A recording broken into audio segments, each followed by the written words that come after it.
नमस्कार और स्वागत है आप सबका। आज हम एक बहुत ही अहम विषय पर बात करने वाले हैं, व्यावसायिक स्वास्थ्य और सुरक्षा, मतलब ऑक्यूपेशनल हेल्थ एंड सेफ्टी। हम सब ये शब्द सुनते तो हैं, पर क्या हम वाकई समझते हैं कि इसका दायरा कितना बड़ा है, इसके असली मायने क्या है? आज की हमारी ये गहरी बातचीत आधारित है occupational health, safety and workplace culture से जुड़े कुछ अहम विचारों पर, और ये जानकारी आप तक ला रहा है एचएससी वेरेटास। एचएससी वेरेटास, इस नाम में ही इसका पूरा सार है। एच मतलब हेल्थ यानी स्वास्थ्य, एस सेफ्टी यानी सुरक्षा, और ई है एनवायरनमेंट पर्यावरण, और वेरेटास ये एक लैटिन शब्द है जिसका अर्थ है सत्य। तो अगर हम इसे उर्दू में कहें तो ये हुआ सेहत, हिफाजत, माहौलियात की सच्चाई। हम सब अपनी कंपनीज में रोजमर्रा की बातों में हेल्थ एंड सेफ्टी सुनते हैं, मीटिंग्स होती हैं, पोस्टर्स लगते हैं, पर क्या हमने कभी रुककर सोचा है कि ये बस कुछ नियम कायदे हैं या इससे कहीं ज्यादा कुछ और? अक्सर लोग इसे सिर्फ क्या कहते हैं, कंस्ट्रक्शन साइट या बड़ी फैक्ट्रियों से जोड़ देते हैं, लेकिन सच तो ये है कि ये हर उस जगह मौजूद है जहां इंसान काम कर रहा है। चाहे वो कोई चमक चमादा आईटी ऑफिस हो, कोई व्यस्त अस्पताल, स्कूल, कॉलेज, यहाँ तक कि कोई छोटा सा कैफे या कॉल सेंटर भी। क्योंकि देखिए, जहां भी काम है वहां किसी ना किसी तरह का रिस्क तो है ही, और जहां रिस्क है वहां सेफ्टी की जरूरत हमेशा रहेगी। तो चलिए आज कोशिश करते हैं इस विषय की अलग अलग परतों को खोलने की, समझने की। सबसे पहली बात जो मुझे काफी दिलचस्प लगती है वो ये है कि स्वास्थ्य और सुरक्षा कोई एक अकेला सब्जेक्ट नहीं है। ये तो अपने आप में एक पूरा विज्ञान लगता है, कई अलग अलग फील्ड्स को ये साथ लाता है। ये कैसे होता है? हाँ, ये वाकई एक बहुत दिलचस्प संगम है। ये सिर्फ जैसा आपने कहा नियमों की किताब नहीं है, इसमें तो विज्ञान की कई अलग अलग शाखाएं हैं, और यहाँ तक कि मानव मनोविज्ञान भी गहराई से जुड़ा हुआ है। और शायद यही वजह है कि ये इतना व्यापक है, इतना चैलेंजिंग है कि कोई एक अकेला इंसान इसके हर पहलू का एक्सपर्ट नहीं हो सकता। अच्छा, तो ये मतलब कई सारी विशेषज्ञताओं का एक तरह से मेल है। जैसे भौतिकी मतलब फिजिक्स, उसका क्या रोल है यहाँ? मशीनें तो चलो इंजीनियर बनाते हैं। हाँ, लेकिन वो मशीनें चलती तो भौतिकी के नियमों पर ही है ना। सोचिए कोई क्रेन चला रहा है या फोकलिफ्ट, उसे सिर्फ बटन दबाना जानना काफी नहीं है। उसे मोमेंटम मतलब संवेग की ताकत क्या होती है, गुरुत्वाकर्षण यानी ग्रेविटी कैसे काम करती है, जड़ता यानी इनर्शिया का क्या असर होता है, इन सब का एक प्रैक्टिकल ज्ञान होना बहुत जरूरी है। अगर ये समझ नहीं है तो वही मशीन जो मदद के लिए है वो एक पल में तबाही मचा सकती है। तो बात सिर्फ मशीन की नहीं, उसे चलाने वाले की समझ की भी है। सही बात है। और रसायन विज्ञान, केमिस्ट्री, वो तो सिर्फ लैब की चीज नहीं है।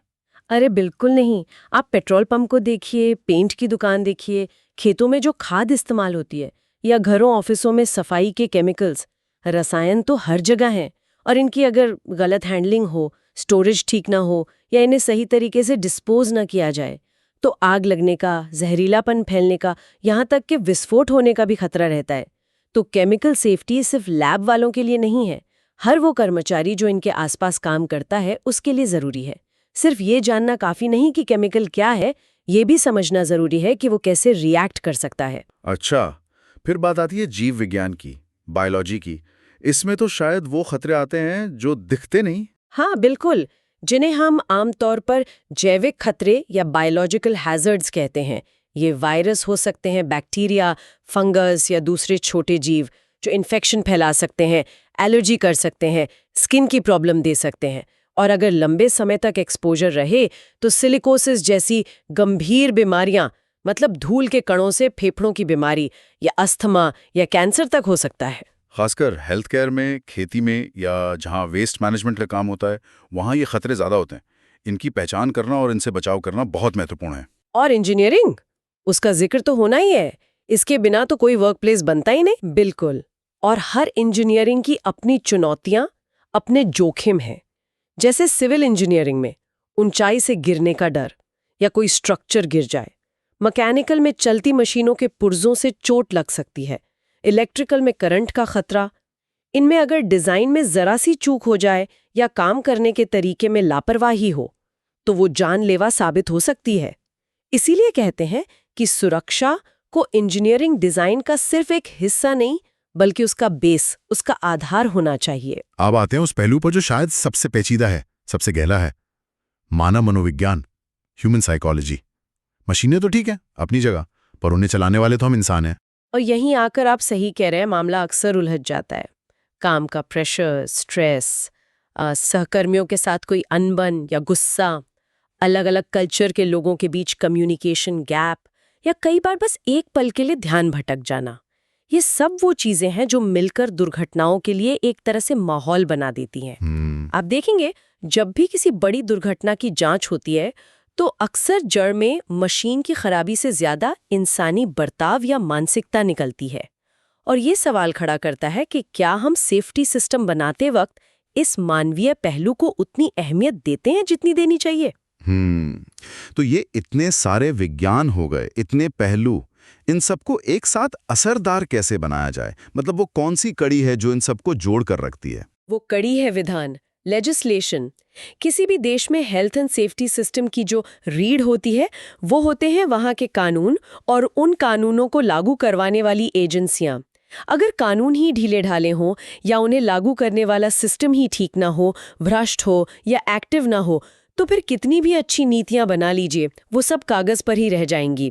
तो असरदार नियम और सबसे जरूरी उनका सख्ती से पालन करवाना, यही वो ढांचा है जो एक सुरक्षित माहौल को हकीकत में बदलता है।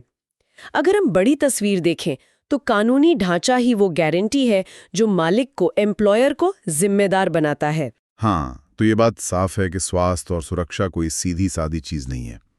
ये तो विज्ञान, इंजीनियरिंग, मनोविज्ञान और कानून का एक बहुत जटिल ताना बाना है। इसे टुकड़ों में नहीं, पूरा देखना होगा। लेकिन एक सवाल उठता है, अगर ये सब इतना लॉजिकल है, इतना जरूरी है, तो फिर असलियत में ग्राउंड पर वर्क प्लेसेस में अच्छे सेफ्टी स्टैंडर्ड्स बनाए रखना इतना मुश्किल क्यों होता है? वो कौन सी बाधाएं हैं, वो कौन सी रुकावटें हैं जो रास्ते में आ जाती हैं?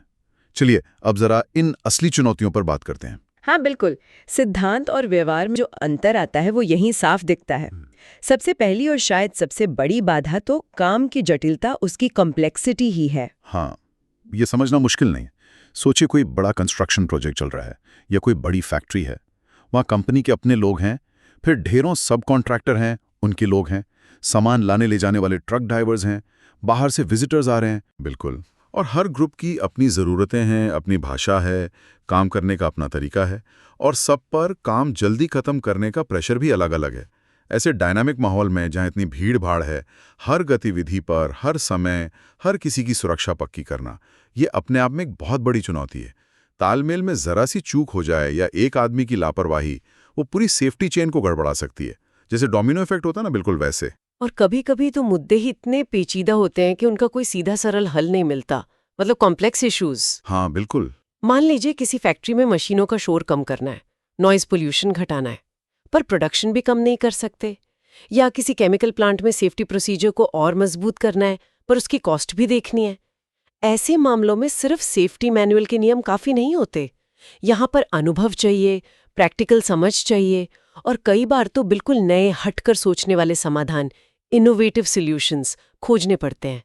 स्टैंडर्ड तरीके हमेशा काम नहीं आते। एक और बहुत आम समस्या जो शायद हर इंडस्ट्री में दिखती है, वो है परस्पर विरोधी मांगें, कॉन्फ्लिक्टिंग डिमांड्स। हाँ, ये तो क्लासिक दुविधा है।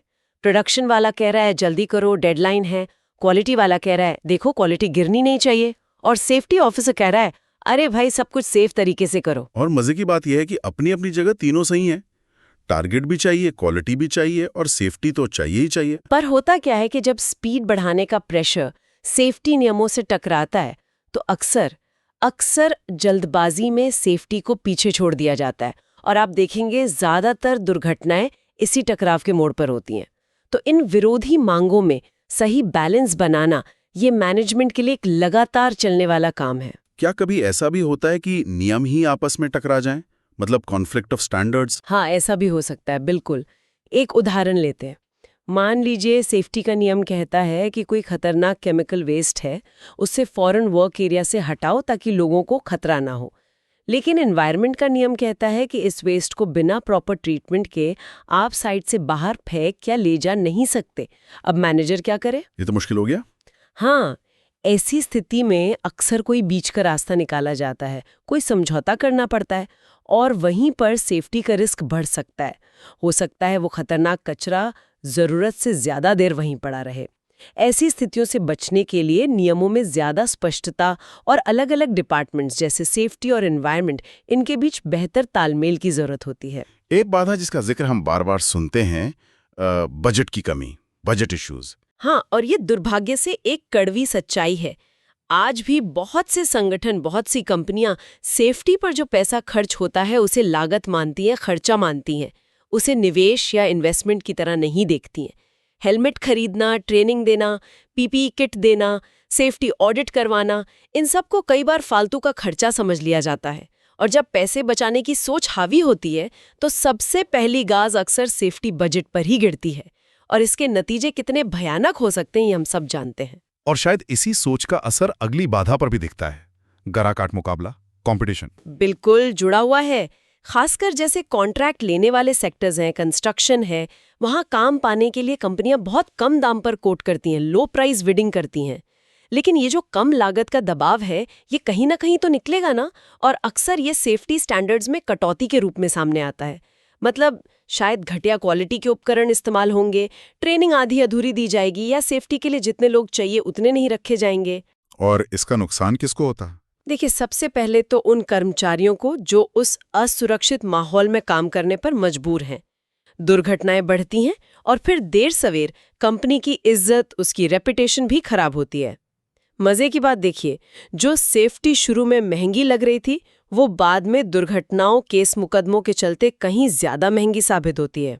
अब आते हैं उस रुकावट पर जो शायद सबसे ज्यादा इंसानी है, व्यवहार से जुड़े मुद्दे, बिहेवियरल इश्यूज।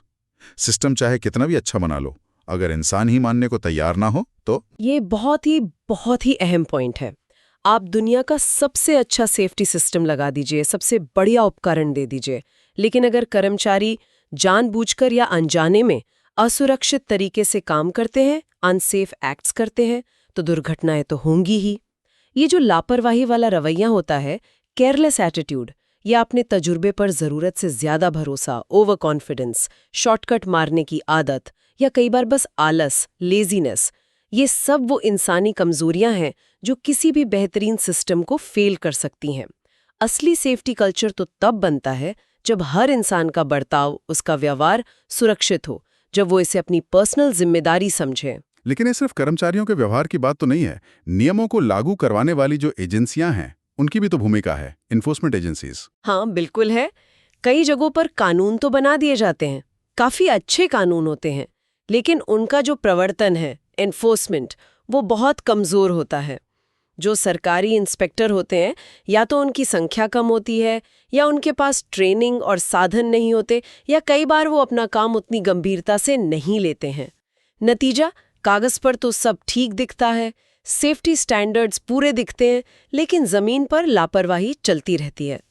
तो असरदार और निष्पक्ष जांच पड़ताल के बिना कानून सिर्फ एक दिखावा बनकर रह जाते हैं। और कंपनी के अंदर लीडरशिप का क्या रोल है? क्या मैनेजमेंट की जो प्रतिबद्धता है, मैनेजमेंट कमिटमेंट, वो सिर्फ बातों तक रह जाती है? अक्सर ऐसा होता है, और ये भी एक बहुत बड़ी बाधा है। देखिए, मैनेजमेंट की असली कमिटमेंट जो है वो उनकी पॉलिसीज में लिखे सुंदर शब्दों से नहीं पता चलती। वो दिखती है उनके रोज के कामों में, उनके फैसलों में। अगर कोई सीनियर मैनेजर खुद साइट पर बिना हेलमेट पहने घूम रहा है, या वो सेफ्टी रूल तोड़ रहा है, या किसी को असुरक्षित काम करते देखकर भी अनदेखा कर रहा है, तो वो अपनी टीम को क्या मैसेज दे रहा है? जब लीडरशिप खुद मिसाल कायम नहीं करती तो सेफ्टी के सारे नारे खोखले हो जाते हैं।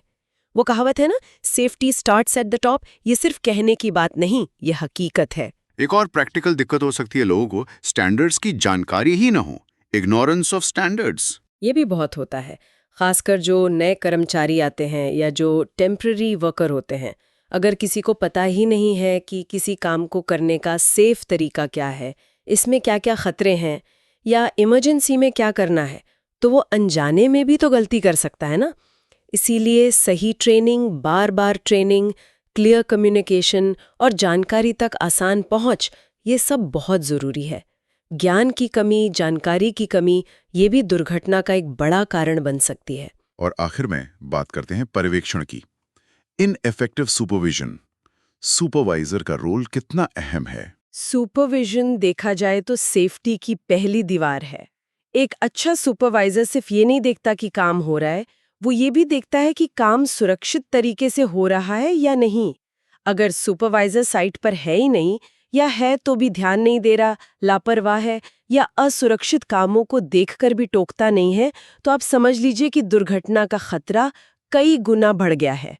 नियमों का पालन करवाना सिर्फ पॉलिसी बनाने से नहीं होता, उसके लिए मौके पर एक्टिव और असरदार निगरानी बहुत जरूरी है। तो हमने ये देखा कि व्यावसायिक स्वास्थ्य और सुरक्षा का दायरा कितना बड़ा है, कितने अलग अलग विषय, कितने विज्ञान इसमें शामिल हैं, और साथ ही ये भी समझा कि इसे जमीन पर उतारने में, हकीकत बनाने में कितनी तरह की चुनौतियां हैं, सिस्टम की हैं, पैसे की हैं, नियमों की हैं, और शायद सबसे बढ़कर हम इंसानों की हैं। ये सब जानने के बाद हम क्या कह सकते हैं, क्या निष्कर्ष निकाल सकते हैं? देखिए, मुझे लगता है अंत में जो सबसे महत्वपूर्ण सबक है वो शायद ये है कि स्वास्थ्य और सुरक्षा सिर्फ नियमों का या उपकरणों का या प्रक्रियाओं का एक सेट नहीं है। ये उससे कई ज्यादा गहरी चीज है। ये एक सोच है, एक नजरिया है। ये किसी भी कार्यस्थल की संस्कृति है, उसका कल्चर है। Workplace culture. ये एक ऐसी संस्कृति है जहां हर एक व्यक्ति, चाहे वो टॉप मैनेजमेंट में हो या फील्ड में काम करने वाला सबसे नया कर्मचारी, वो ये समझता है और दिल से मानता है कि उसका काम सिर्फ प्रोडक्शन करना या सर्विस देना नहीं है।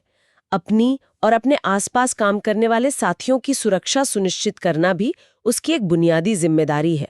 और जब किसी संगठन का हर सदस्य हर लेवल पर सुरक्षा को पहली प्राथमिकता देने लगता है, जब असुरक्षित व्यवहार को बिल्कुल भी बर्दाश्त नहीं किया जाता, जब लोग बिना डरे खतरों के बारे में बात कर सकते हैं, तब जाके वो जो लक्ष्य है ना, शून्य दुर्घटना का, जीरो एक्सीडेंट का, वो सिर्फ एक नारा नहीं रहता, वो एक हासिल की जा सकने वाली हकीकत बन जाता है। ये अकेले का काम नहीं है, ये एक सामूहिक संकल्प है, एक कलेक्टिव एफर्ट है। इस बहुत ही ज़रूरी और कई सारी परतें खोलने वाली बातचीत के लिए आपका बहुत बहुत धन्यवाद।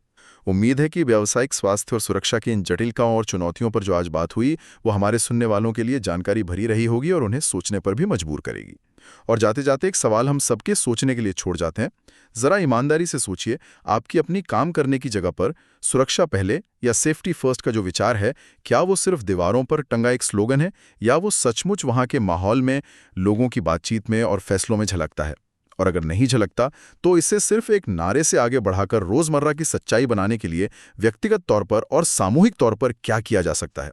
जरूर सोचिएगा। धन्यवाद।